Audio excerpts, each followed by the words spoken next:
तो हेलो दोस्तों, आइए हम सब घटना चक्र का जो मॉडर्न हिस्ट्री का हम सब 3 लेक्चर पहले कर चुके हैं। आज चौथा लेक्चर है हम सबका।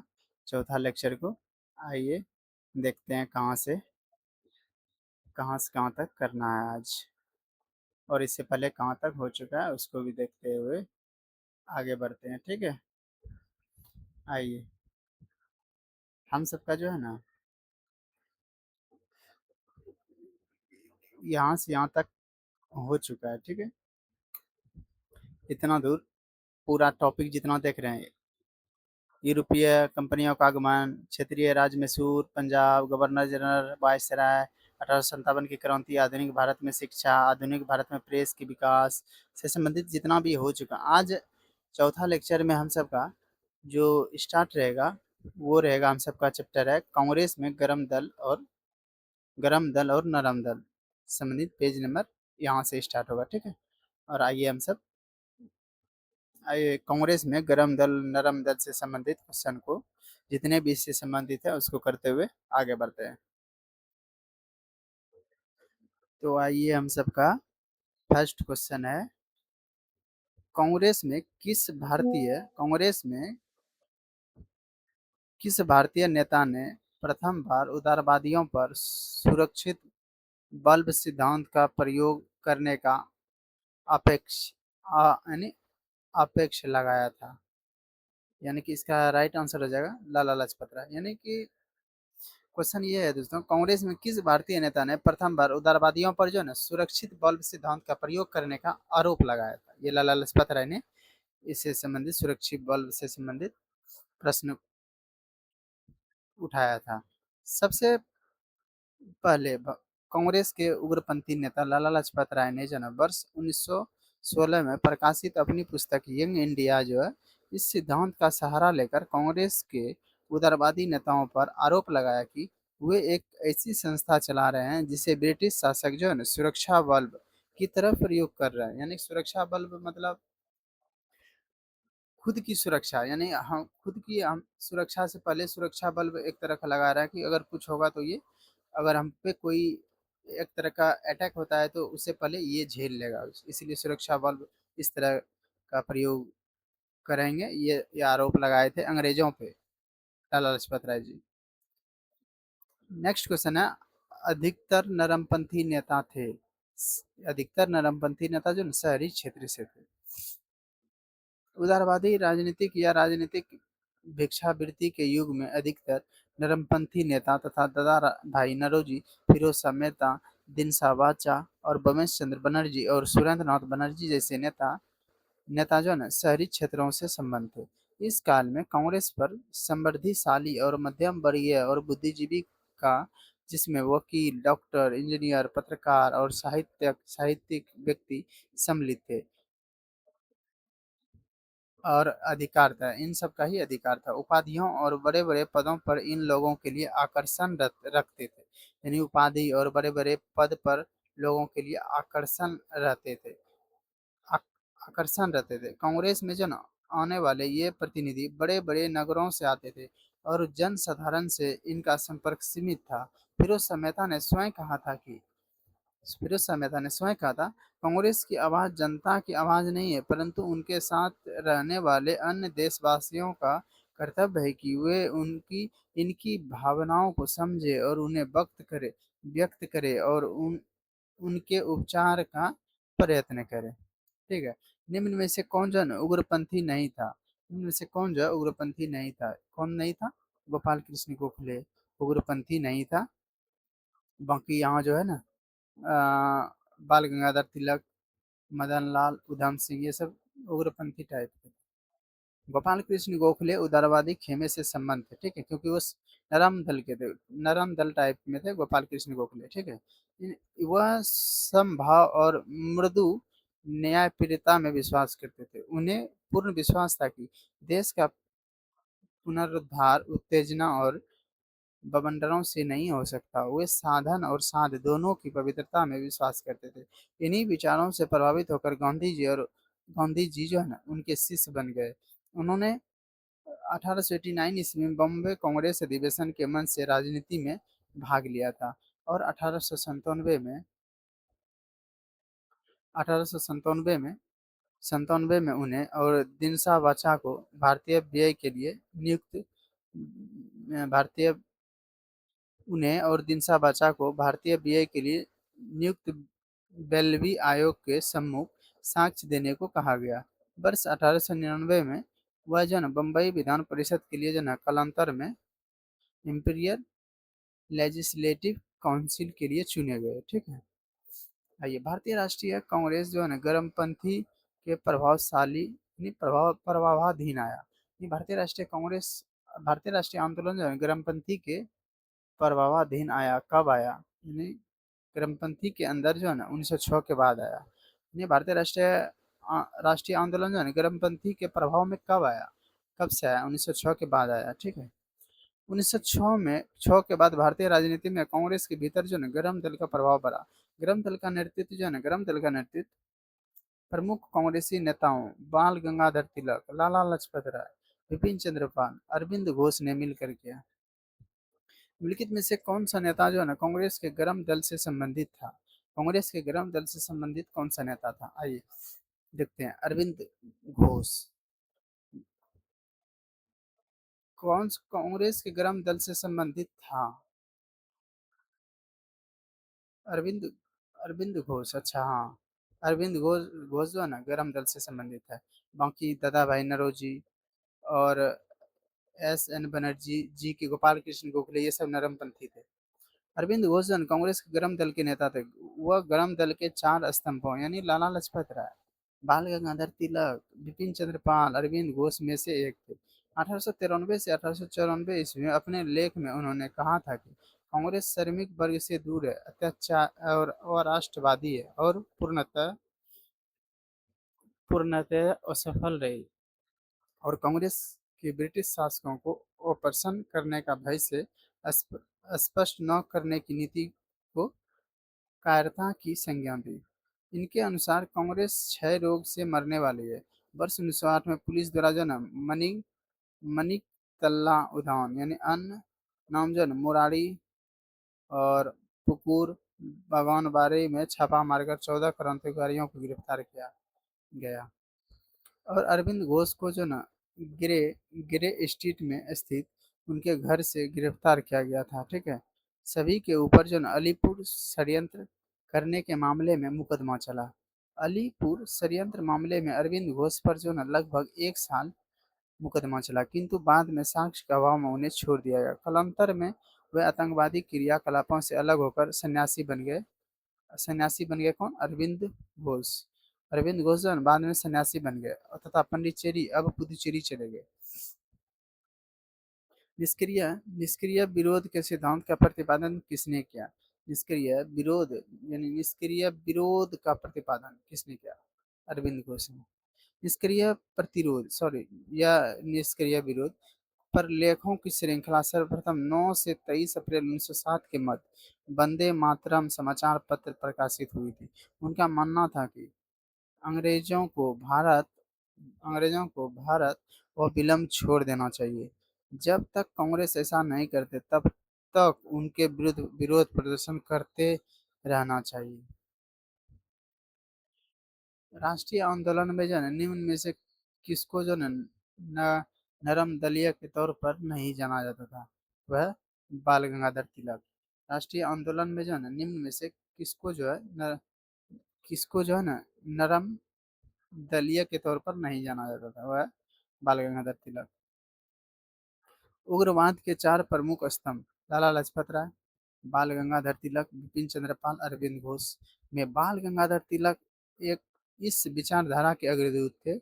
उन्होंने कांग्रेस की अनुनय विनय अनुनय अनुनय नीति की आलोचना की। तिलक ने जो ना कांग्रेस के बारे में कहा था कि यदि हम वर्ष में एक बार मेढक की तरह टरटराएं तो हमें कुछ नहीं मिलेगा।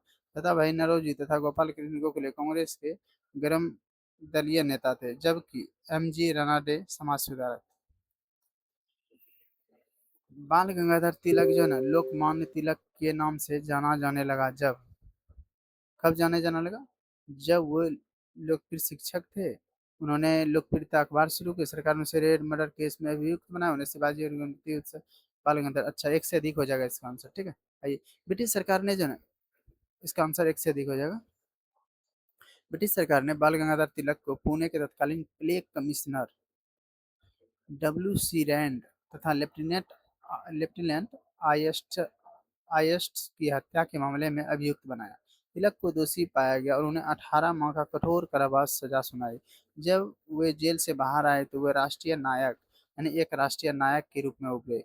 इस तरह किसी भी इस तरह की इस यानी कि इस तरह किसी एक घटना नहीं है, बल्कि अनेक राष्ट्रवादी कार्य के बाद तिलक को लोकमान्य की उपाधि मिली।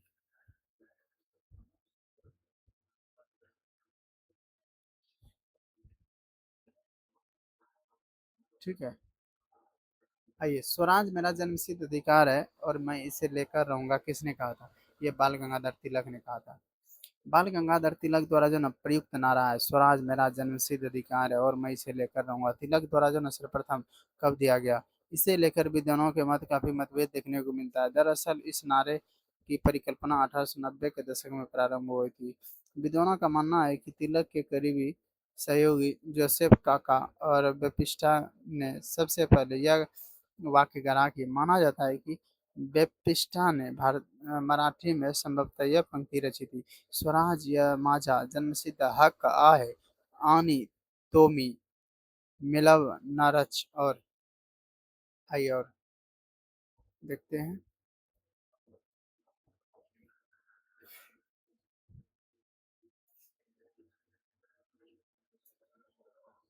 तिलक ने तिलक ने इस नारे को अपनाकर जन जन तक पहुंचाया।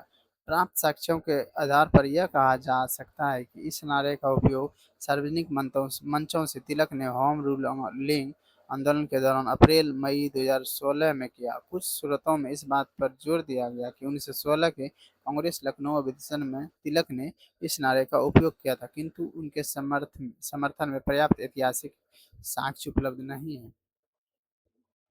आइए, स्वराज मेरा जन्मसिद्ध अधिकार है और मैं इसे लेकर रहूंगा, ये बाल गंगाधर तिलक। स्वराज मेरा जन्मसिद्ध अधिकार है, मैं इसे पाकर रहूंगा, इसी को थोड़ा थोड़ा सेंटेंस चेंज करके क्वेश्चन में पूछा जाए। स्वराज हमारा जन्मसिद्ध अधिकार है, हम इसे लेकर रहेंगे, ये बाल गंगाधर तिलक। 1908 में बाल गंगाधर तिलक को जेल हुई थी, कितने महीने की? 18 माह के, यानी 6 वर्ष। 6 वर्ष का हुआ था 1908 में, अच्छा।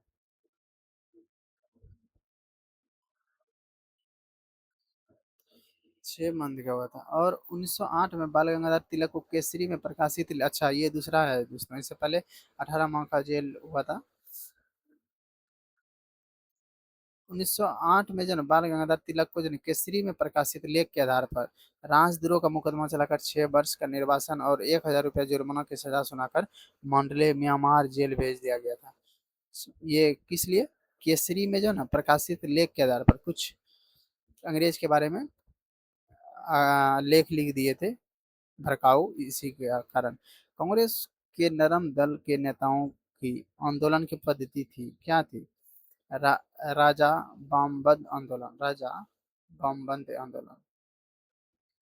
आइए, कांग्रेस के नरम दल के नेताओं की आंदोलन की प्रमुख पद्धति जो राज बमबंद आंदोलन, अर्थात प्रशासन में जो न भारतीयों की भागीदारी की मांग तथा जनता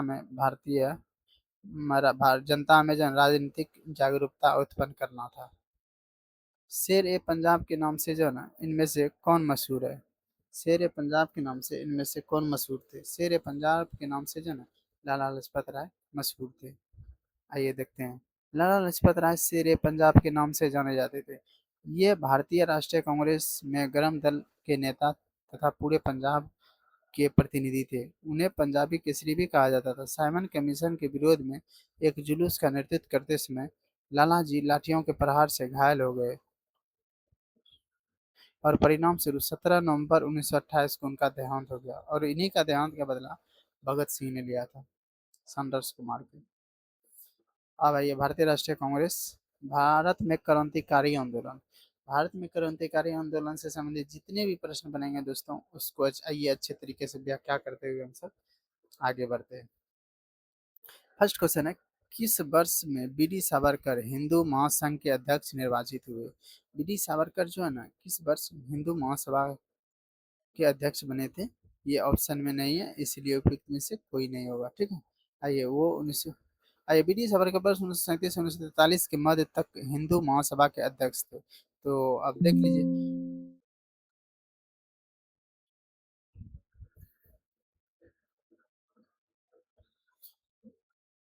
बी डी सावरकर जो है ना, बी डी सावरकर जो है वो 1937 से 1943 ईस्वी के मध्य तक हिंदू महासभा के अध्यक्ष थे। और इसमें ना तो 1937 है और ना ही इसके बीच का कोई है। लेकिन जब 1937 से 1943 के बीच हिंदू सभा के अध्यक्ष थे, तो इसमें निर्वाचित हुए तो 1937 होना चाहिए, पर 1937 नहीं है। आइए देखते हैं। बी डी सावरकर ने जो अभिनव भारत नामक संस्था की स्थापना की। बी डी सावरकर ने अभिनव भारत नामक संस्था की स्थापना की 1904 में, जो ना, आइए 1904 में रिवोल्यूशनरी सोसाइटी की स्थापना किसने की? 1904 में रिवोल्यूशनरी सोसाइटी की स्थापना किसने की? जिसका उद्देश्य ब्रिटिश शासन के विरुद्ध सशस्त्र क्रांति करना था। 1904 में जो ना, रिवोल्यूशनरी सोसाइटी की स्थापना किसने की? जिसका उद्देश्य ब्रिटिश शासन के विरुद्ध सशस्त्र क्रांति करना था। इसका राइट आंसर हो जाएगा विनायक दामोदर सावरकर। वर्ष 1904 में विनायक दामोदर सावरकर और उनके अन्य सहयोगियों द्वारा स्थापित अभिनव भारत सोसाइटी एक रिवोल्यूशनरी सोसाइटी थी। इस सोसाइटी का उद्देश्य ब्रिटिश शासन के विरुद्ध सशस्त्र क्रांति करना था। और बी डी सावरकर,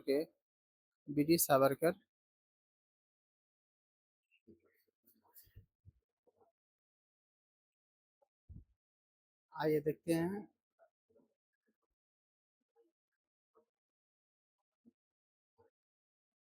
बस आ गया दोस्तों, थोड़ा सा लैग कर जाता है, पीडीएफ में थोड़ा दिक्कत हो जाता है। अब ज़्यादा बड़ा कर दिए हैं, इस कारण भी थोड़ा प्रॉब्लम हो जाता है, थोड़ा छोटा ही कर देंगे, बड़ा करते हैं ताकि आप सबको अच्छी तरीके से दिखाई दे। इनके प्रयासों से 1899 में जन स्थापित मित्र मेला नामक संस्था, 1899 में जो ना, इन्हीं के प्रयासों से, ब्रिटिश सावरकर के प्रयासों से 1899 में स्थापित मित्र मेला नामक संस्था ही वर्ष 1904 में जो ना अभिनव भारत में परिवर्तित होगी। यानी कि अभिनव भारत का अगर पूछता है, अभिनव भारत कब बना? 1904, ठीक है। मित्र मेला अगर पूछ दे तो 1899 उसको बोलना है। अभिनव भारत से कौन संबंधित है? अभिनव भारत से जो है बी डी सावरकर संबंधित है। अभिनव भारत से कौन संबंधित है? B D Savarkar. आइए, भारत में जो अभिनव भारत नामक गुप्त संगठन अंग्रेजों का मुकाबला करने के लिए किसने संगठित किया था? अभिनव भारत किसका है? बी डी सावरकर का है, ऊपर हम सब देख चुके हैं। आइए, निम्नलिखित में से कौन जो है ना काकोरी कौन से संबंधित नहीं था? काकोरी कौन से संबंधित नहीं था? सूर्यसेन। सूर्यसेन बंगाल से संबंधित है, आगे हम सब पढ़ाएंगे, ठीक है। आइए, अभी काकोरी का बात चल रहा है, काकोरी कौन से संबंधित नहीं था? यानी राम प्रसाद बिस्मिल था, और राजेंद्र लहरी था, अशफाक उल्लाह खां था, ये नहीं था, इसीलिए सूर्यसेन सही होगा। बाकी ये सब जो है ना काकोरी कौन में सम्मिलित था दोस्तों, ठीक है। सूर्यसेन जो है ना, सूर्यसेन काकोरी कौन काकोरी ट्रेन एक्शन से संबंधित नहीं थे। द्वितीय विकल्प में अन्य सभी काकोरी कौन से संबंधित थे? आइए, 1920 के मध्य जो ना हिंदुस्तानी सेवा दल का शुरुआत किसने की थी? 1920 के मध्य हिंदुस्तानी सेवा दल की शुरुआत किसने की थी? इसका राइट आंसर हो जाएगा N S Hardikar. N S Hardikar.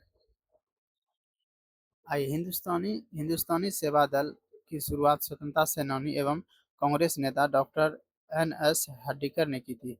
भारतीय राष्ट्रीय कांग्रेस के तहत कार्य करने वाले इस संगठन के सदस्य गांधी टोपी पहनने के लिए जाने जाते हैं। इस दल की स्थापना वर्ष 1923 में की गई थी। इस दल की स्थापना 1923 में की गई थी। 1923 से 28 के काल में भारतीय राजनीतिक में क्रांतिकारी कार्यविधियों की पुनरावृत्ति का कारण था। इसका कारण कौन था? गांधी जी द्वारा जो ना असहयोग आंदोलन की स्थापना। असहयोग आंदोलन चला था। क्रांतिकारी कार्यविधि का पुनरावृत्ति का कारण था, क्योंकि दोस्तों 1920 से 22 तक जो असहयोग आंदोलन चला, ठीक है। और 1922 में गांधी जी ने 5 फरवरी को चौरी चौरा कांड का घटना जो घट गया था, उसके बाद गांधी जी के द्वारा असहयोग आंदोलन वापस ले लिया, जिसके कारण वापस लेने के कारण जो है ना 1922 में वापस लिया। 23 से 28 के काल में भारतीय राजनीति में क्रांतिकारी कार्यविधि का पुनरावृत्ति का कारण यही है। उसके बाद क्रांतिकारी बढ़ गए, क्योंकि 22 के बाद 22 से 28 के बीच में कुछ हुआ नहीं था। इसी कारण इस बीच में क्रांतिकारी अपना तरीके से अंग्रेजों को सबक सिखाने में लग गए थे। गांधी जी असहयोग आंदोलन का स्थगन, गांधी जी जो असहयोग आंदोलन को रोक दिए थे, उसका यही कारण था। ठीक है। आइए,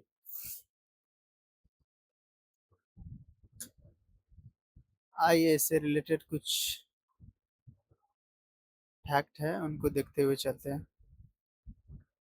वर्ष 1922 के बाद, यानी कि वर्ष 1922 के बाद असहयोग आंदोलन के स्थगन और देश में किसी भी प्रकार की राजनीतिक गतिविधि के अभाव से बहुत से क्षमतावान राष्ट्रवादी युवाओं का मोह भंग हो गया। वे ये जो गांधी जी के नेतृत्व और अहिंसात्मक संघर्ष की राजनीति से भी असंतुष्ट थे। वे रूस, चीन, आयरलैंड, तुर्की, मिस्र आदि में कहीं भी होने वाले क्रांतिकारी आंदोलन और विद्रोह से प्रमाणित होकर हिंसात्मक माध्यम से ब्रिटिश शासन को उखाड़ फेंकने के लिए प्रयासरत थे।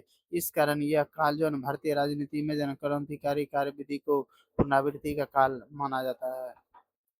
ठीक है। किस वर्ष जो ना हिंदुस्तान रिपब्लिक एसोसिएशन की स्थापना हुई? ये किस वर्ष हिंदुस्तान रिपब्लिक एसोसिएशन की स्थापना हुई? ये हो जाएगा 1924। 1924 में हिंदुस्तान रिपब्लिक एसोसिएशन की स्थापना हुई। और अक्टूबर 1924 में सचिंद्र सन्याल, राम प्रसाद बिस्मिल आदि ने कानपुर में क्रांतिकारी संस्था हिंदुस्तान रिपब्लिक एसोसिएशन की स्थापना की। इस संस्था द्वारा 9 अगस्त 1925 को उत्तर रेलवे के लखनऊ सहारनपुर संभाग के काकुरी नामक स्थान पर आठ down Saharanpur Lucknow passenger train पर डकैती डालकर सरकारी खजाना लूट लिया। यह घटना काकोरी कांड यानी वर्तमान नाम काकोरी ट्रेन एक्शन के नाम से प्रसिद्ध है। इस कांड में 43 क्रांतिकारी को गिरफ्तार किया गया, जिसमें राम प्रसाद बिस्मिल, अशफाक उल्ला खां, रोशन सिंह, राजेंद्र लहरी को फांसी हुई, जबकि चंद्रशेखर आजाद जो है फरार हो गए। आइए, कब? अक्टूबर 1924 में। और ये काकोरी ट्रेन कब का घटना है? ये 9 अगस्त 1925। 9 अगस्त 1925 याद रखना है। 1925 से भी बस याद रखना है, काकोरी ट्रेन 1925। काकोरी ट्रेन डकैती कांड में किस क्रांतिकारियों को फांसी की सजा दिया गया? ये राम प्रसाद बिस्मिल, अशफाक उल्ला खां, राजेंद्र लहरी। राम प्रसाद बिस्मिल, अशफाक उल्ला खां, राजेंद्र लहरी। ठीक है, ऊपर हम सब देखे हैं। Hindustan Hindustan socialist Republic association की स्थापना संस्थापक नेताओं में से एक थे। यानी कि हिंदुस्तान सोशलिस्ट रिपब्लिक एसोसिएशन संस्थापक नेताओं में से एक थे। कौन थे?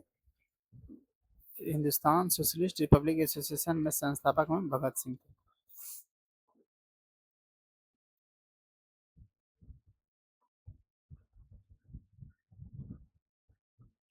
आइए देखते हैं।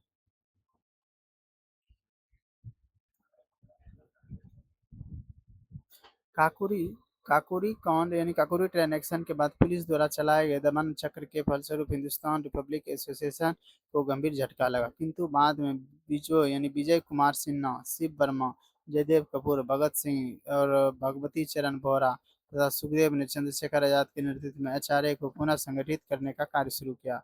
और सितंबर 1928 में जन फिरोज शाह कोटला मैदान दिल्ली में चंद्रशेखर आजाद के नेतृत्व में एक बैठक हुई, जिसमें एचआरए का नाम बदलकर हिंदुस्तान सोशलिस्ट रिपब्लिक एसोसिएशन कर दिया, यानी एचएसआरए कर दिया गया। ठीक है। 1928 में फिरोज शाह कोटला मैदान में चंद्रशेखर आजाद के नेतृत्व में बैठक हुई। एचआरए का नाम बदलकर 1928 में बैठक हुई। एचआरए का नाम बदलकर एचएसआरए कर दिया गया। निम्नलिखित पंक्तियों को किसने लिखा? सरफरोशी की तमन्ना अब हमारे दिल में, देखना है जोर कितना बाजुए कातिल में है। ये बिस्मिल के द्वारा लिखा गया है। अब गज़ल की पंक्तियाँ शायर बिस्मिल बिस्मिल आज़िमाबादी की थी। बिस्मिल आज़िमाबादी का वास्तविक नाम सैयद शाह मोहम्मद हसन था।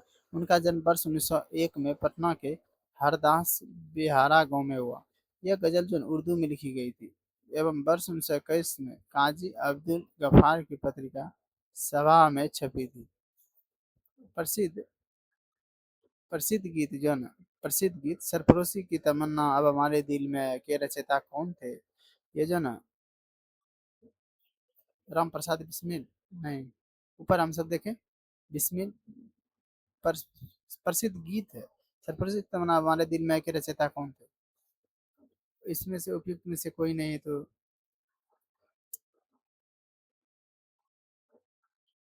बिस्मिल्लाह खां होगा।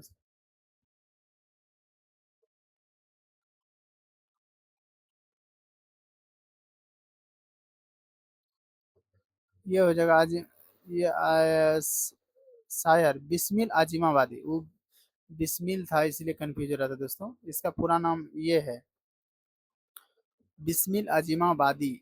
बिस्मिल अजीमाबादी बिस्मिल अजीमाबादी का वास्तविक नाम सैयद शाह मोहम्मद हसन है। ठीक है, इनका नाम पटना के हरदास हरदास बिहारा गांव में हुआ था। ये गजल उर्दू में लिखी गई थी और 1921 में काजी अब्दुल गफ्फार की पत्रिका सभा में छपी थी। ठीक है, बिस्मिल अजीमाबादी।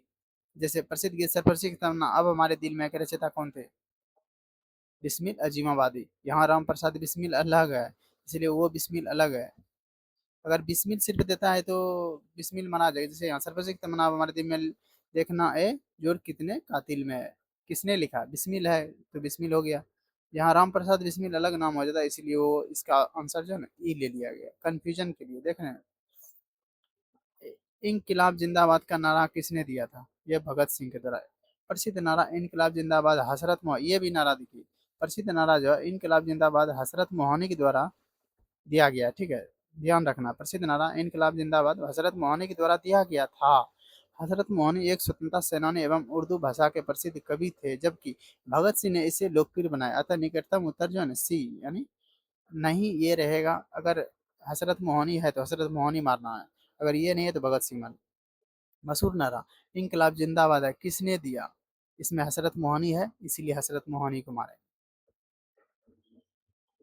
आइए, भगत सिंह और राजगुरु सुखदेव को फांसी कब दिया गया? भगत सिंह राजगुरु और सुखदेव को फांसी जो है ना ये दिया गया 23 मार्च 1931। 23 मार्च 1931 और इसी मंथ में 5 मार्च 1931 को गांधी इरविन समझौता हुआ था। ठीक है, गांधी इरविन समझौता 5 मार्च 1931 को हुआ था। इसीलिए सबका सब गांधी जी को 1931 के लाहौर अधिवेशन में जो उस समय अध्यक्षता कर रहे थे पटेल जी, उस समय अध्यक्षता पटेल जी कर रहे थे, सरदार वल्लभ भाई पटेल। और उनके बीच में ही गांधी जी को काला झंडा दिखाया गया था जो कि काला झंडा दिखाने पे गांधी जी ने बोला था गांधी मर सकता पर गांधीवादी नहीं छोड़ सकता है। तो इससे संबंधित आइए देखते हैं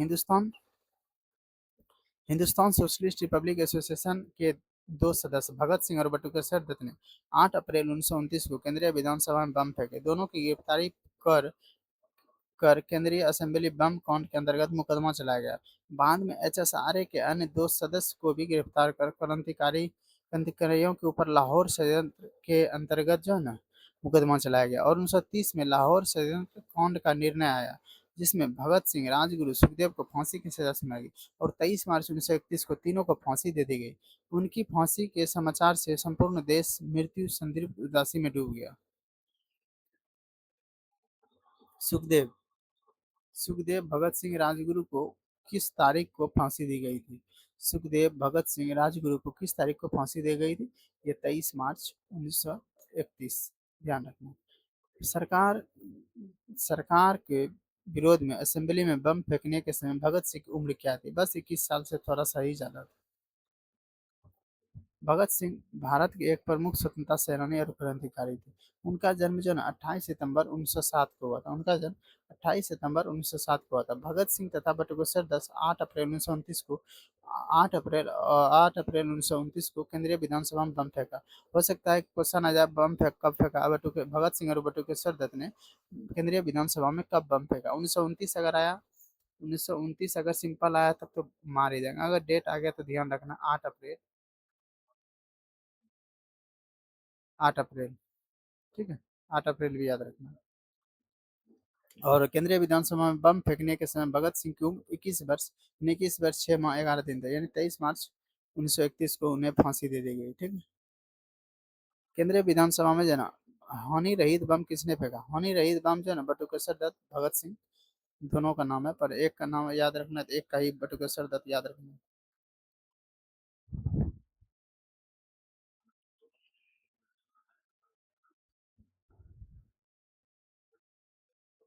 अनुशीलन समिति थी, अनुशीलन समिति जो है ना, एक क्रांतिकारी संगठन थी, अनुशीलन समिति जो एक क्रांतिकारी संगठन था, अनुशीलन समिति एक क्रांतिकारी संगठन थी।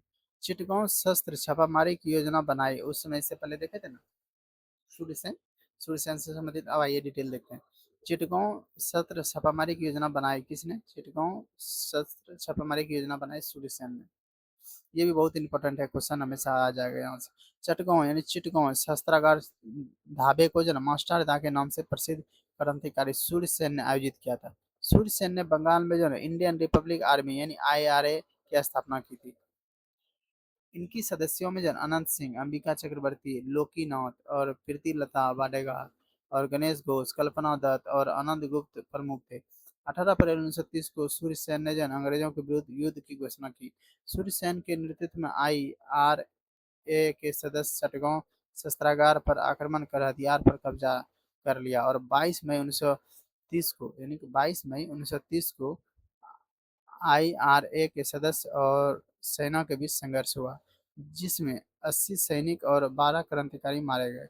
16 फरवरी 1933 को सूर्यसेन की गिरफ्तारी कर लिया गया, उनके ऊपर मुकदमा चलाया तथा 12 जनवरी 1934 को उन्हें फांसी दे दी गई। यानी कि आइए एक बार फिर से देखते हैं। 18 अप्रैल 1930 को सूर्यसेन ने अंग्रेजों के विरुद्ध युद्ध की घोषणा की और सूर्यसेन के नेतृत्व में आईआरएनए के सदस्य चटगांव शस्त्रागार पर आक्रमण कर हथियारों पर कब्जा कर लिया और 22 मई 1930 को आईआरएनए के सदस्यों की सेना के बीच संघर्ष हुआ। चटगांव यानी कि चटगांव शस्त्रागार पर हमला कब किया गया, यानी कब हुआ? 1930 से याद रखना, ठीक है, 1930 याद रखना। चिटगांव शस्त्र छापेमारी योजना सूर्यसेन ने बनाई, 1930 याद रखना, इसे भूलना नहीं, बाय डेट याद, ठीक है। और जिसमें 80 सैनिक और 12 क्रांतिकारी मारे गए। 16 फरवरी 1933 को सूर्यसेन को गिरफ्तारी कर लिया, उनके ऊपर मुकदमा चलाया और 1934 में फांसी। और सूर्यसेन को फांसी कब दिया, इनको भी याद रखना है। सूर्यसेन को फांसी जो ना, चटगांव शस्त्रागार पर हमला हुआ 1930 में, ठीक है, 1930 भी याद रखना। उसके बाद फांसी का डेट याद रखना, 1934 में फांसी हुआ। चटगांव शस्त्रागार ढाबे से कौन संरक्षित है? कौन कौन संबंधित है? ये सूर्यसेन संबंधित है, हमसे ऊपर डिटेल अच्छे से देख लिए। वर्ष 1923 से 28 के काल में भारतीय राजनीति में क्रांतिकारी कार्यविधि का पुनरावृत्ति का कारण क्या था? ये तो ऊपर हम सब देख चुके हैं इसको, आइए।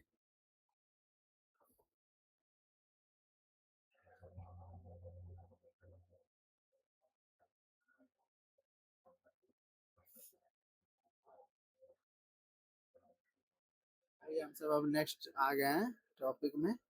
यह है भारत से बाहर क्रांतिकारी गतिविधि, यानी भारत के अंदर तो जो हो रहा था हम सब अभी देखे, अब भारत के बाहर की क्रांतिकारी से संबंधित जो भी प्रश्न बनेंगे, आइए अच्छे तरीके से व्याख्या समेत देखते हैं।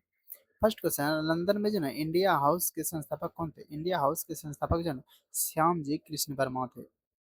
लंदन में इंडिया हाउस के संस्थापक श्याम जी कृष्ण वर्मा थे। फरवरी 1905 में लंदन में जो श्याम जी कृष्ण वर्मा ने इंडियन होम रूल सोसाइटी की स्थापना की। उन्होंने इंडिया हाउस की भी स्थापना की थी। यहाँ से एक समाचार पत्र द इंडियन सोशियोलॉजिस्ट का प्रकाशन भी प्रारंभ किया गया। लंदन में सरकारी तंत्र के विशेष विशेष सक्रिय होने के कारण श्याम जी वहाँ से पेरिस और अंततः जेनेवा चले गए। 1906 में जो है ना लंदन में अभिनव भारत सोसाइटी की स्थापना किसने की? 1906 में लंदन में अभिनव भारत सोसाइटी की स्थापना किसने की? ये विनायक दामोदर सावरकर। इससे पहले सावरकर के बारे में कुछ-कुछ देखे थे, आइए फिर से देखते हैं। 1906 में जो है ना लंदन में पहुंचने के उपरांत विनायक दामोदर सावरकर ने अभिनव भारत सोसाइटी की एक शाखा स्थापित की तथा अभिनव भारत सोसाइटी के प्रारूप के तौर पर 1906 में फ्री इंडिया सोसाइटी का गठन किया ताकि लंदन में भारत के विभिन्न भागों से आए युवाओं को संगठित संगठित शक्ति के रूप में साथ लाया जा सके। फ्री इंडिया सोसाइटी से जुड़े युवाओं का गौर गौर से निरीक्षण किया गया गौर से निरीक्षण किया जाता था तथा उसके उपरांत ही उन्हें अभिनव भारत के केंद्रीय समूह में स्थान मिलता था। लंदन में अभिनव भारत के संस्थापक कौन थे? लंदन में जो है ना अभिनव भारत की स्थापना कब हुआ? 1906 में। और इसके संस्थापक कौन थे? विनायक दामोदर सावरकर। आइए,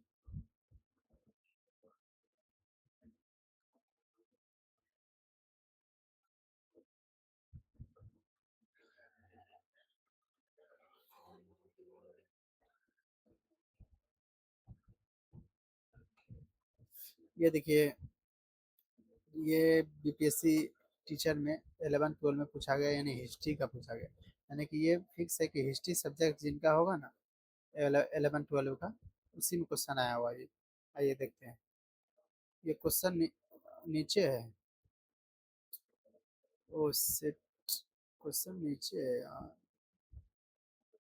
लंदन में अभिनव भारत के संस्थापक कौन थे? ये तो हम सब देख ही लिए। लंदन में अभिनव भारत के संस्थापक कौन थे? विनायक दामोदर सावरकर तो ये गए। भारतीय क्रांति की जननी किसे कहा जाता है? ये मैडम भिकाजी रुस्तम कामा को। भारतीय क्रांति की जननी जो है ना, मैडम भिकाजी रुस्तम कामा को कहा जाता है। आइए, मैडम कामा का जन्म जो 23 सितंबर 1861 को हुआ था। उनके माता पिता पारसी थे।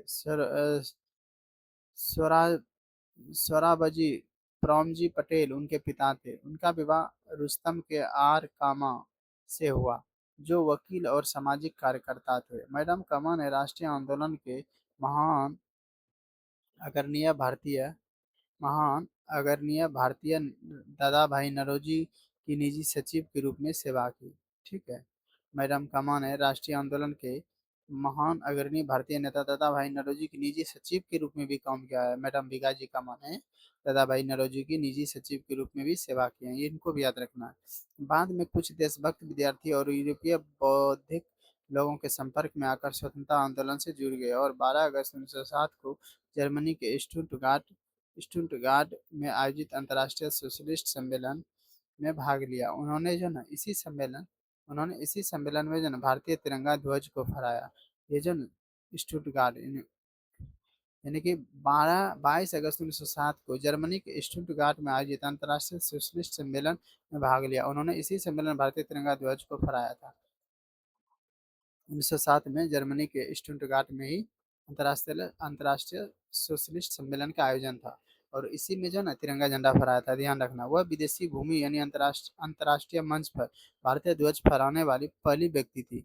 यहाँ फहराया गया यह झंडा कलकत्ता झंडे का परिवर्तित रूप था। उन्हें जो ना भारतीय क्रांति की माँ यानी मदर ऑफ इंडियन रिवोल्यूशनर कहा जाता है। मैडम कामा ने जो ना भारतीय तिरंगा स्वतंत्रता ध्वज को कहाँ फहराया?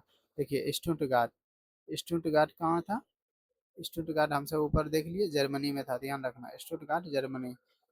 स्टुटगार्ट का जगह सिर्फ जर्मनी आ जाए, सिर्फ अगर जर्मनी आ जाए तो इनको भी याद रखना है। ठीक है, मैडम कामा ने 1907 में प्रथम तिरंगा ध्वज को कहाँ फहराया था? मैडम कामा ने 1907 में प्रथम तिरंगा को कहाँ फहराया था? स्टुटगार्ट जर्मनी में। आइए, करजन बाइली की यानी कि करजन बाइली की हत्या के आरोप में जो ना किसे मृत्यु दंड दिया गया था? ये मदन लाल धिंगड़ा को जो ना करजन बाइली की हत्या के आरोप में मृत्यु दंड दिया गया था। करजन बाइली की हत्या 1 जुलाई 1909 को लंदन में मदन लाल धिंगड़ा ने मारकर की। बाइली ने भारत में जो ना बाइली ने भारत के राज्य सचिव के राजनीतिक सहायक के पद पर कार्य किया तथा 17 अगस्त 1909 को मदन लाल धिंगड़ा को फांसी दी गई। मतलब लाल धिंगरा को फांसी दी गई।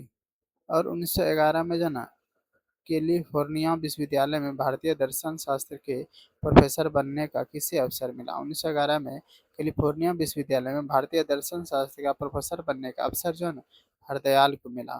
ध्यान रखना, ये 1911 में कैलिफोर्निया विश्वविद्यालय में भारतीय दर्शन शास्त्र के प्रोफेसर बनने का अवसर हरदयाल को मिला। लाला हरदयाल एक भारतीय क्रांतिकारी और विद्वान थे। उन्हें अमेरिका के कैलिफोर्निया राज्य में स्थित स्टैनफोर्ड विश्वविद्यालय में भारतीय दर्शन शास्त्र और संस्कृत पढ़ाने के लिए नियुक्त किया गया था। गदर पार्टी की स्थापना हुई थी। गदर पार्टी की स्थापना कब हुई थी? ये 1913 में। गदर पार्टी की स्थापना 1913 में। वर्ष 1913 में वो जो ना सोहन सिंह भाखना के नेतृत्व में पोर्टलैंड, संयुक्त राज्य अमेरिका यूएसए में Hindustan association of the Pacific court नामक संस्था की स्थापना हुई। उनका मुख्यालय सैन फ्रांसिस्को में था। इस संस्था ने गदर नामक एक अखबार निकाला जिससे इस संस्था का नाम भी गदर पार्टी पड़ गया। लाला हरदयाल इस संस्था के मनीषी पथ प्रदर्शक थे। इसके अन्य सदस्यों में रामचंद्र फरकतुल्ला, रास बिहारी बोस, भाई परमानंद आदि थे।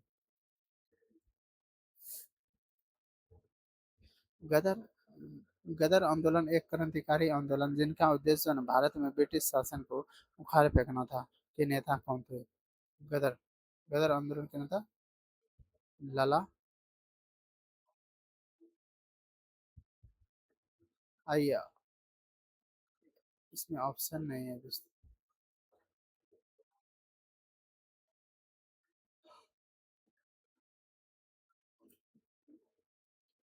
ये टीआरई में पूछा गया क्वेश्चन है। क्या ऑप्शन है? क्वेश्चन क्या था जो आंसर नहीं पता? ये करत सिंह, अच्छा लग रहा था।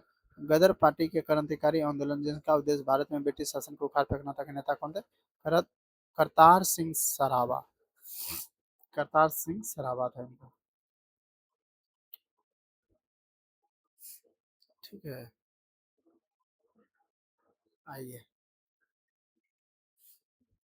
गदर पार्टी की स्थापना कहाँ पर हुई? गदर पार्टी की स्थापना जो है ना संयुक्त राज्य अमेरिका में हुआ। गदर पार्टी की स्थापना कहाँ पे हुआ? संयुक्त राज्य अमेरिका में। गदर पार्टी की स्थापना संयुक्त राज्य अमेरिका में हुआ। ये भी क्वेश्चन 11 12 में टीआरई में पूछा गया है। गदर पार्टी की स्थापना कहाँ पर हुई थी? गदर पार्टी की स्थापना जो है ना संयुक्त राज्य अमेरिका में हुआ था। जिम्बरमैन योजना से संबंधित कौन था? जिम्बरमैन योजना से संबंधित उपयुक्त में से सभी था, यानी सभी था।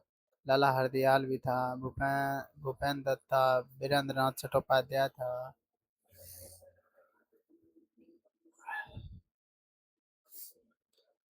प्रथम विश्व युद्ध के दौरान भारतीय क्रांतिकारी ने जर्मनी से शस्त्र और गोला बारूद मंगवाने की योजना विदेश में रह रहे भारतीयों की सहायता से बनाई थी, जिसे हिंदू जर्मन षड्यंत्र तथा जिम्बरमैन योजना, जिसे जिम्बरमैन योजना के नाम दिया गया। लाला हरदयाल, भूपेंद्र नाथ दत्त तथा वीरेंद्र नाथ चट्टोपाध्याय, ये तीनों ही एक योजना से सम्मिलित थे। इन लोगों ने अपने अन्य सहयोगियों के साथ मिलकर जर्मनी के सहयोग से इस योजना के तहत वर्ष 1914 में जो है बर्लिन कमेटी यानी बर्लिन इंडिया कमेटी की स्थापना की थी। 1915 में इस संस्थान को भारतीय स्वतंत्रता समिति के नाम से जाना गया। ठीक है। गदर क्रांति छिड़ने का सबसे महत्वपूर्ण कारण क्या था? इनका महत्वपूर्ण कारण था प्रथम महायुद्ध का शुरू होना। ये जो प्रथम विश्व युद्ध शुरू हो गया था, इनका यही सबसे बड़ा कारण था गदर क्रांति छिड़ने का।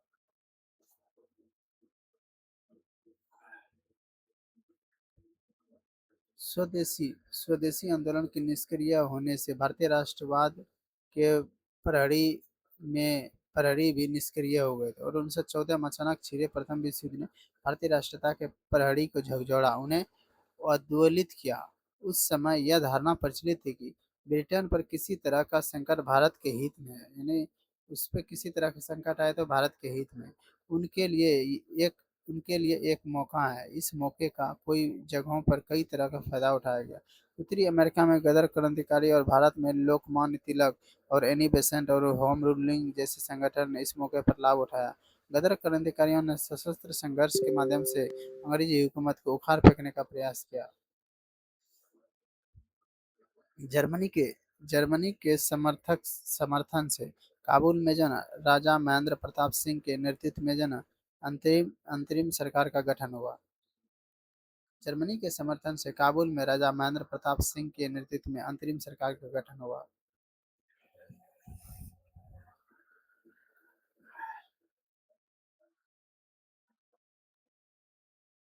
आइए, इसका उपयुक्त में से कोई नहीं होगा। राजा महेंद्र प्रताप ने अपने सहयोगी बरकतुल्लाह के साथ प्रथम महायुद्ध के दौरान वर्ष 1915 में काबुल, अफगानिस्तान में भारत की प्रथम अस्थायी सरकार का गठन किया, जिसमें राजा महेंद्र प्रताप स्वयं राष्ट्रपति और बरकतुल्लाह प्रधानमंत्री थे। इसे जर्मनी ने मान्यता दी थी।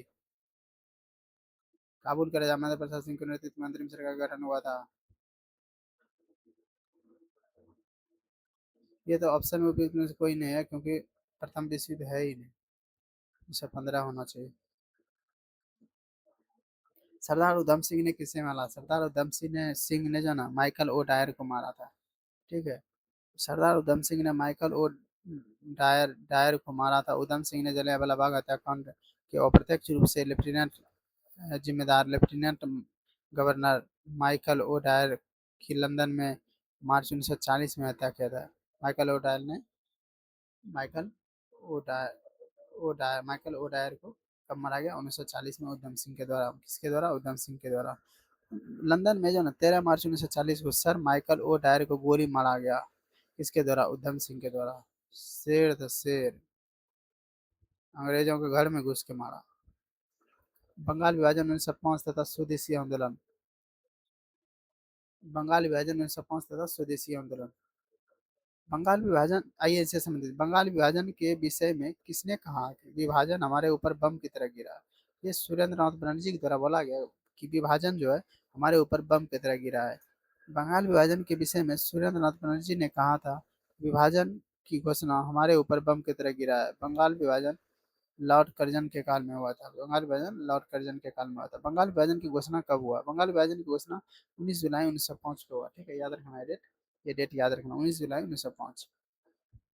बंगाल विभाजन की रूपरेखा भारत सरकार के गृह सचिव एच एस रिसले एच एच रिसले द्वारा 3 दिसंबर 1903 को बंगाल सरकार को भेजे गए एक प्रसिद्ध रिसले सर्कुलर में प्रस्तुत की गई थी। इसकी औपचारिक घोषणा 19 जुलाई 1905 को की गई थी। इसका उद्देश्य जो है ना बंगाल प्रेसिडेंसी में फैले रहे राष्ट्रवाद को विभाजित करना था।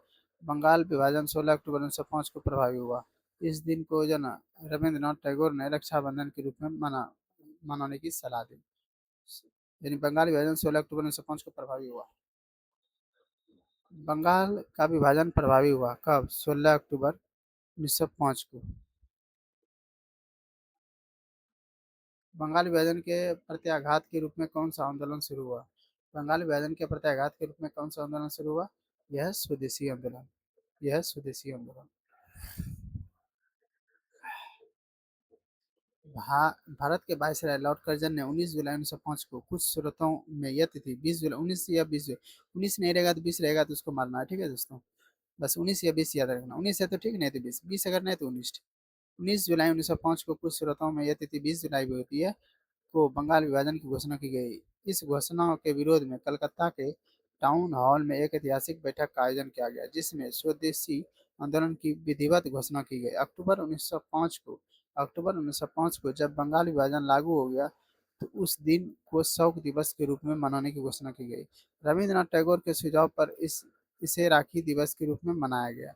यह दिवस राष्ट्रवादियों द्वारा जो ना बंगाल की अटूट एकता को प्रदर्शित करने के लिए मनाया गया। टैगोर के शांति निकेतन के तर्ज पर बंगाल नेशनल कॉलेज की स्थापना की गई। टैगोर के शांति निकेतन के तर्ज पर बंगाल नेशनल कॉलेज की स्थापना की गई।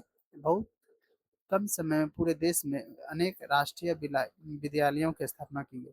मार्च 1906 में राष्ट्रीय शिक्षा परिषद का गठन हुआ। मार्च 1906 में राष्ट्रीय शिक्षा परिषद का गठन हुआ और स्वदेशी आंदोलन के आत्मनिर्भरता में आत्मशक्ति का नारा दिया गया। स्वावलंबन और आत्मनिर्भरता का प्रश्न राष्ट्रीय स्वाभिमान यानी आदर और आत्मविश्वास के साथ जुड़ा था। कांग्रेस ने भी अपने कलकत्ता अधिवेशन 1906 में स्वदेशी आंदोलन और बहिष्कार आंदोलन, राष्ट्रीय शिक्षा शिक्षा और स्वशासन के संबंध में 4 प्रस्ताव पारित किए। यानी स्वदेशी आंदोलन को पारित किया और बहिष्कार आंदोलन और राष्ट्रीय शिक्षा स्वशासन से संबंधित 4 प्रस्ताव पारित किए। अतः स्पष्ट है कि बंगाल विभाजन का विरोध में राष्ट्रवादियों ने स्वदेशी और बहिष्कार, राष्ट्रीय शिक्षा और स्वशासन जैसे आंदोलन चलाए। आइए नेक्स्ट क्वेश्चन है, भारत में जो ना स्वदेशी आंदोलन।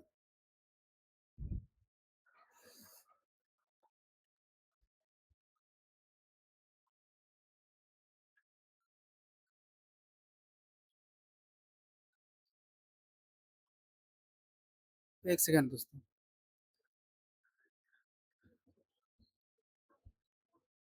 तो आइए हम सबका है कि भारत में स्वदेशी आंदोलन किस दौरान हुआ। भारत में स्वदेशी आंदोलन थोड़ा हैंग कर गया था दोस्तों। भारत में जो ना स्वदेशी आंदोलन किस दौरान हुआ। भारत में स्वदेशी आंदोलन बंगाल विभाजन के विरुद्ध आंदोलन से हुआ था। ऊपर डिटेल हम सब देख चुके थे। आइए, प्रथम बार संघर्ष के तरीके के रूप में स्वदेशी एवं बहिष्कार किसके दौरान अपनाए गए। यह बंगाल विभाजन के दौरान अपनाए गए।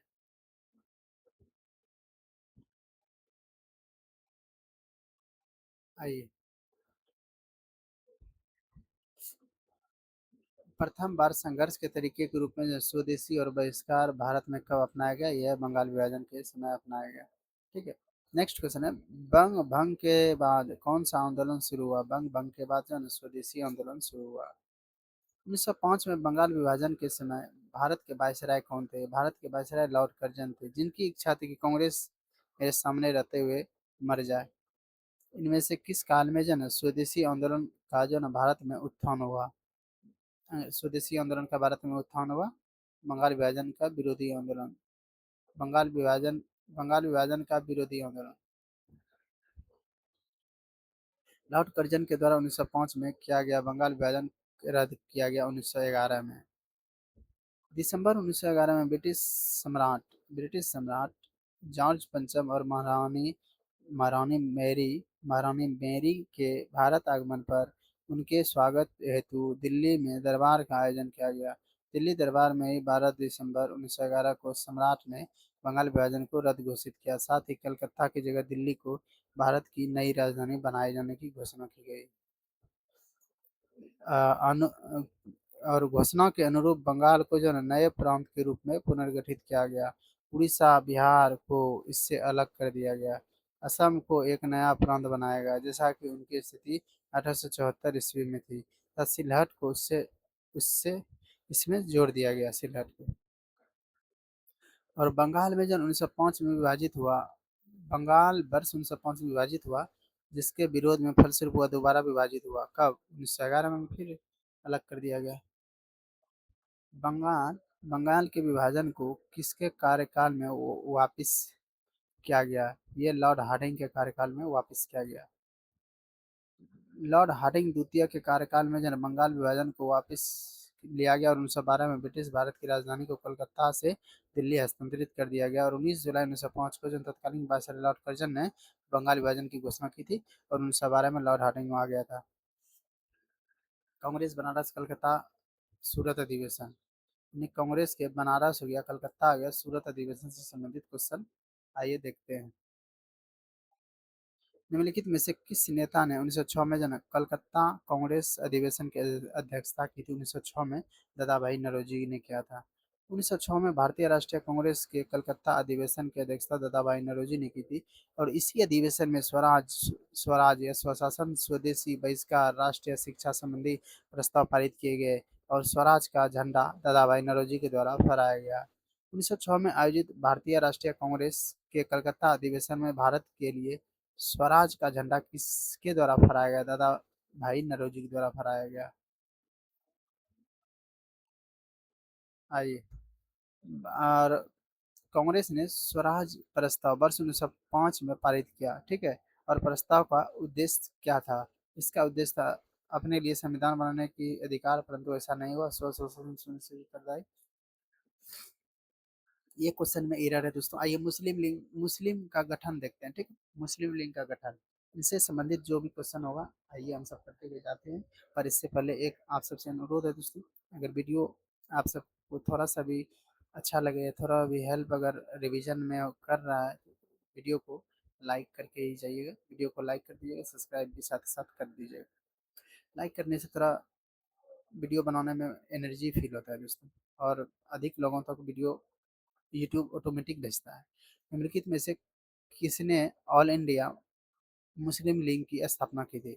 ऑल इंडिया मुस्लिम लीग की स्थापना की थी, ये नवाब सलीमुल्लाह खान के द्वारा, ठीक है। अक्टूबर 1906 में आगा खां के नेतृत्व में मुस्लिम के शिमला प्रतिनिधि मंडल ने एक ऐसी केंद्रीय केंद्रीय मुस्लिम सभा बनाने का विचार किया जिसका उद्देश्य मुसलमानों के हितों का संरक्षण हो। इसी विचार के अनुरूप ढाका में संपन्न अखिल भारतीय मुस्लिम शिक्षा सम्मेलन सम्मेलन के दौरान दिसंबर 1906 में इस सम्मेलन के स्वागत समिति के अध्यक्ष तथा राजनीतिक बैठकों के संयोजक ढाका के नवाब सलीमुल्लाह खान ने अखिल भारतीय मुस्लिम लीग का गठन का प्रस्ताव पारित किया और 60 सदस्य अस्थायी समिति का चयन किया गया।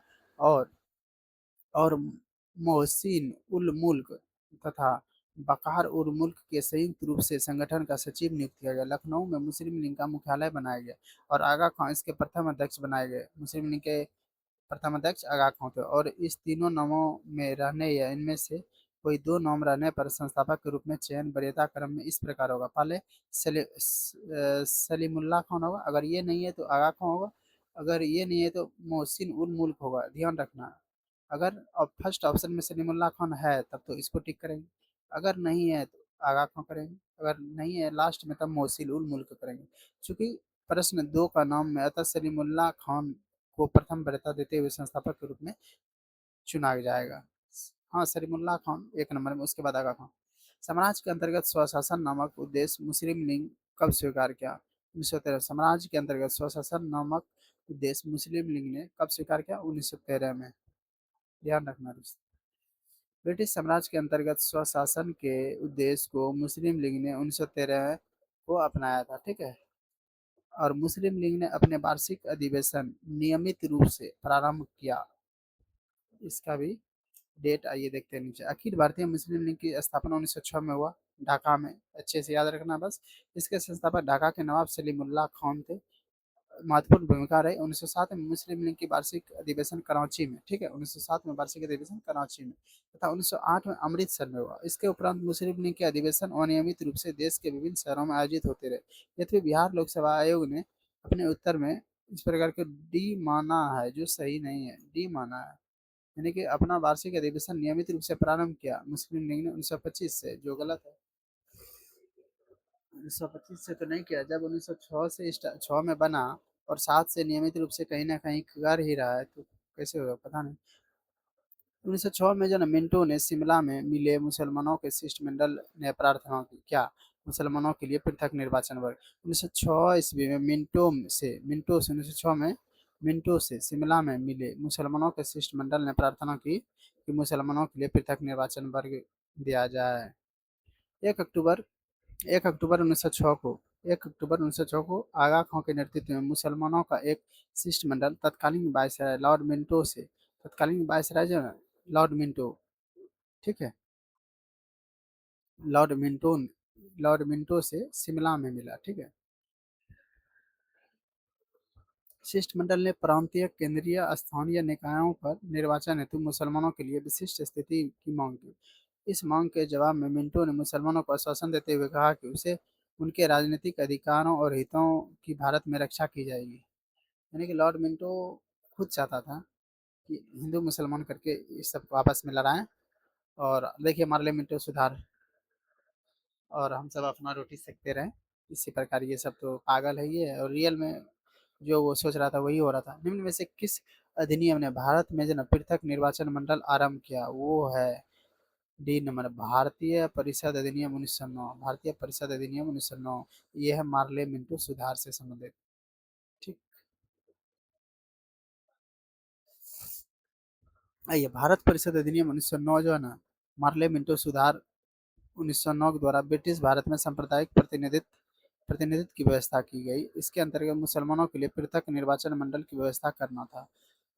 ये बीज बो दिया दोस्तों। भारत का जो विभाजन हुआ ना, भारत पाकिस्तान, उसका बीज जो है ना 1909 में ही बो दिया था। ये मुसलमानों को पृथक निर्वाचन देकर मार्ले मिंटो सबसे बड़ा इसमें आगे निकला, भारत को दो टुकड़ा करने में, मार्ले मिंटो का सुधारने। क्योंकि मार्ले मिंटो एक्ट 1909 के तहत ही सांप्रदायिक प्रतिनिधित्व व्यवस्था किया गया और मुसलमानों को पृथक निर्वाचन की व्यवस्था किया गया। आइए देखते हैं दिल्ली दरबार और राजधानी परिवर्तन। दिल्ली दरबार और राजधानी परिवर्तन से संबंधित क्वेश्चन। भारत की राजधानी कलकत्ता से दिल्ली कब बदली गई? ये 1912 में बदली गई। आइए, वर्ष 1912 में भारत की राजधानी कलकत्ता से दिल्ली स्थानांतरित की गई। ध्यान तब है कि राजधानी परिवर्तन की घोषणा वर्ष 1911 में ही कर दी गई थी। अंग्रेजों ने राजधानी को दिल्ली कब स्थानांतरित किया? वो है 1912 में। कांग्रेस का लखनऊ अधिवेशन। आइए लखनऊ अधिवेशन देख लेते हैं। कांग्रेस का लखनऊ अधिवेशन जो है ना, फर्स्ट क्वेश्चन है, भारतीय राष्ट्रीय कांग्रेस के 1916 के लखनऊ अधिवेशन में किसने बिहार के नील उगाने वाले का, का प्रश्न प्रस्तुत किया था? वो है राजकुमार शुक्ल। भारतीय राष्ट्रीय कांग्रेस के 1916 के लखनऊ अधिवेशन में बिहार के एक साधारण किसान राजकुमार शुक्ल ने गांधी जी को चंपारण के नील उत्पादन किसानों की समस्या से अवगत कराया तथा उनसे चंपारण आने का वचन वचन लिया। किंतु नील उत्पादक किसानों की समस्या और यूरोपीय प्लॉटर्स के अत्याचारों के जांच के लिए समिति बनाने का प्रस्ताव 1916 के लखनऊ अधिवेशन में दरभंगा के ब्रजकिशोर प्रसाद ने रखा, जिसे सर्वसम्मति से पास कर दिया गया। अतः चंपारण की समस्या पर चर्चा कांग्रेस के लखनऊ अधिवेशन 1916 में हुई। ठीक है, भारतीय राष्ट्रीय कांग्रेस के किस अधिवेशन में चंपारण समस्या पर चर्चा चर्चा का विषय बना? यह 1916, जो ऑप्शन में नहीं है। 1916 याद रखना। लखनऊ अधिवेशन, लखनऊ समझौता हुआ था। लखनऊ समझौता हुआ था। लखनऊ समझौता 1916 में हुआ था। ठीक है, लखनऊ समझौता इसीलिए क्वेश्चन में आता है दोस्तों, क्योंकि 1916 में लखनऊ समझौता में गरम दल और मुस्लिम जो है ना, मुस्लिम मुस्लिम लीग भी शामिल हो गया था लखनऊ समझौता में। लखनऊ समझौता में 1916 में गरम दल तो शामिल हुआ और साथ में मुस्लिम लीग भी शामिल हो गया था। 1916 में भारतीय राष्ट्रीय कांग्रेस के अधिवेशन लखनऊ में आयोजित किया गया। इस अधिवेशन की अध्यक्षता अंबिका चरण मजूमदार ने की। इस अधिवेशन में कांग्रेस एवं मुस्लिम लीग की मध्य समझौता हुआ। इसके अतिरिक्त कांग्रेस के गरम दल और नरम दल के मध्य भी समझौता हुआ। कांग्रेस लीग भारतीय राष्ट्रीय कांग्रेस द्वारा जो है लखनऊ संधि पर हस्ताक्षर कब किए? यह 1916 में। मुस्लिम लीग और भारतीय राष्ट्रीय कांग्रेस द्वारा लखनऊ समझौते पर हस्ताक्षर वर्ष 1916 के कांग्रेस अधिवेशन के दौरान हुआ। इस समझौते के द्वारा मुस्लिम लीग के पृथक निर्वाचन के मुद्दे को कांग्रेस के द्वारा स्वीकृति प्रदान की गई। ध्यान रखना है इस बात को कि कांग्रेस में तो शामिल हो गया मुस्लिम लीग, पर मुस्लिम लीग ने पृथक निर्वाचन के मुद्दे को कांग्रेस के द्वारा स्वीकृति प्रदान की गई कि ठीक है, आपका पृथक निर्वाचन मुद्दा आपके पास रहेगा, यानी आपको हम पृथक निर्वाचन को हम स्वीकार करते हैं कि आप पृथक निर्वाचन से ही चुनाव लड़ेंगे जो भी होगा। ठीक है दोस्तों, तो आज का सेशन यहीं तक रखते हैं दोस्तों। उम्मीद करते हैं कि वीडियो आप सबको अच्छा लगा होगा। वीडियो अच्छा लगा होगा, आपका रिवीजन भी अच्छी प्रकार से हुआ होगा। इसी प्रकार नेक्स्ट वीडियो आएगा ताकि अच्छे प्रकार से रिवीजन हो आप सबका। और इसी प्रकार से अगर वीडियो किसी प्रकार से हेल्पफुल लगा हो आपको, वीडियो को लाइक करके जाइएगा, इतना दूर अगर आप वीडियो देख लिए हैं तो। ठीक है, मिलते हैं नेक्स्ट वीडियो में।